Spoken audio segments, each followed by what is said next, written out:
ஊருக்குள்ளே ஓடும் தெருவில் பாத தடங்கள் 1000 இருக்கும். நீ நடந்த சுவடுகள் இருந்தால் எந்தன் கண்கள் கண்டுபிடிக்கும். இதயத்தை தட்டி தட்டி பார்த்துப்புட்ட, அது திறங்கலை என்றதுமே உடைச்சு புட்ட. நீ கிடைக்க வேண்டும் என்று துண்டு சீட்டு எழுதி போட்டேன். பேச்சியம்மன் கோயில் சாமி பேப்பர் சாமியானது என்ன? கண்ணுக்குள்ள ஓடிய ஒன்ன துரத்த மனசுக்குள் நீ வந்து ஒளிஞ்ச. மனசுக்குள் ஒளிஞ்சிடும் ஒன்ன பெறட்ட உசுருக்குள் நீ மெல்ல நுழைஞ்ச.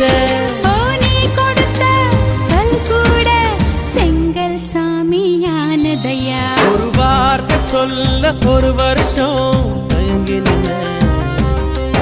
அந்த பார்வை பார்க்க முடியாம நான் ஒதுங்கி நின்ன.